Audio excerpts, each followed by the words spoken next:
النهارده بقى انا جايه احللكم بقكم في 10 دقايق بالظبط. هنكون مجهزين اسهل واسرع رز بلبن ممكن تعملوه على الاطلاق.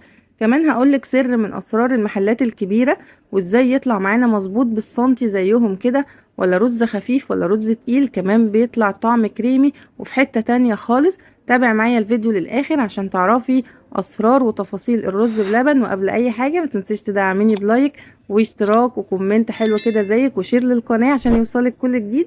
ويلا بينا نشوف طريقة التحضير. في حلة بقى على النار هنبدأ ننزل بكوباية رز مصري عادي خالص، غسلناه وصفيناه.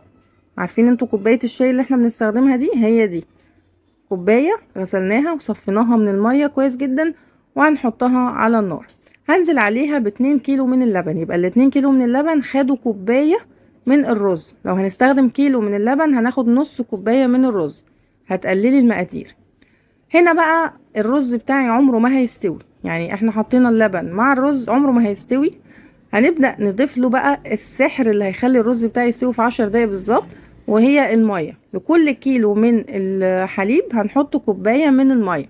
هنا استخدمنا 2 كوب من الماء على ال2 كيلو حليب. تمام.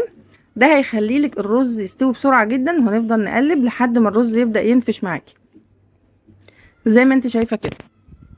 التقليب بيفضل مستمر علشان الرز ما يلسعش معايا في الحلة من تحت. بصوا نفش ازاي، خلاص هو كده استوى، ولا سحر ولا شعوذة زي ما انت شايفه. في المرحلة دي هبدأ اضيف السكر بتاعي. ما بضيفش السكر في الاول علشان لو ضفت السكر في الاول هيتكرمل مع الرز وهيتحرق. حطينا كوباية من السكر ودي كفاية قوي لل2 كيلو من اللبن. عايزين تزودوا او تكتروا دي حسب الرغبة، بس هو كده مظبوط بالظبط. كوباية من السكر ل2 كيلو من اللبن، وهنقلب لحد ما الاقي السكر بتاعي داب خلاص. ماشي. هنا بقى هنبدأ نضيف المنكهات اللي هتخلي لي الطعم غني وكريمي اكتر. هنحط علبة كريمة خفق لو متوفرة. مش متوفرة ممكن نحط كيس كريم شانتيه، مش متوفر ممكن تحطي قشطة عادية. مش متوفر اي حاجة من التلاتة، اهم حاجة نفسك وهيطلع زي الفل، ولا تزعلي نفسك ولا اي حاجة خالص، لان بجد اهم حاجة نفسك يا ست الكل معانا. وده اللي بيطلع الحاجة احسن بكتير من كل اللي احنا بنعمله ده. حطينا كيسة كريمة الخفق. هحط كمان كيس كريم شانتيه عليها، لانه كان موجود عندي اصلا، انا مشتريتش حاجة زيادة، هما كانوا متوفرين عندي فحطيتهم عشان يخلوا الطعم اغنى. لو عندك قشطة حطيها. هنقلب بقى لحد ما كل الكلام دوت يدوب ويدخل في بعضه كده. تمام زي ما انتوا شايفين كده بالظبط.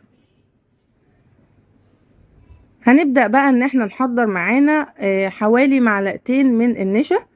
هنجيب معلقتين من النشا عاديين خالص، معلقتين كبار، وهبدأ ادوبهم في ربع كوباية من اللبن.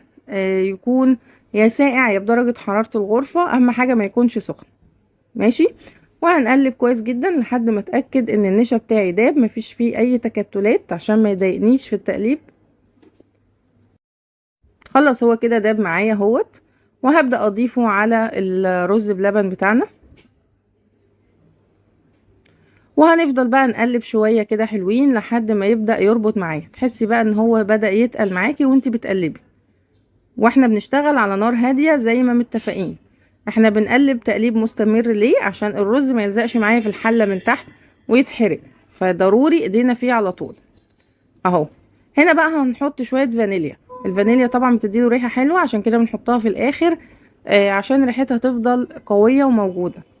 يعني الفانيليا اصلا في اي حاجة لازم بنضيفها في الاخر مش في الاول خالص. هنقلب بقى لحد ما يبدأ القوام يبقى كريمي معانا.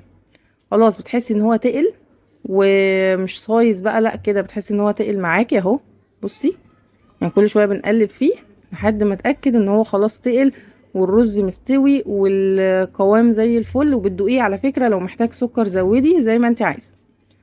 هو كده خلاص جاهز. في المرحلة دي بنكون بقى مجهزين بقى الأطباق الحلوة بتاعتنا. بنطلعها بقى من النيش اللي احنا راكنين فيه الحاجات بتاعتنا دي.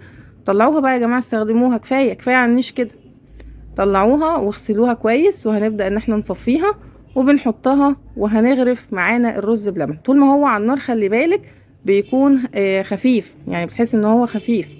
اول ما بيتشال من على النار بيتقل بقى. بصي اول ما بنغرفه بيكون عامل ازاي اهو. بدأ بقى ايه؟ السخونية بتاعته تقل، يعني كل ما بيهدى كل ما بيتقل. هنبدأ نغرفه في الأطباق بتاعتنا وهو سخن كده. وعلى فكرة عمل كمية حلوة قوي. بصوا عمل كمية اكبر كمان من كده، ده دول بس اللي انا حطاهم في التصوير. على فكرة هو هنا كده لسه سخن. لو انت عايزاه بقى يديكي الوش المكرمش ده، بنغطيه بستريتش بعد ما يبرد تماما، بعد 4 ساعات مثلا تغطيه بستريتش وتحطيه في التلاجة. تاني يوم هتلاقيه مديكي الوش المكرمش ده. وقابلكم في الفيديو الجاي.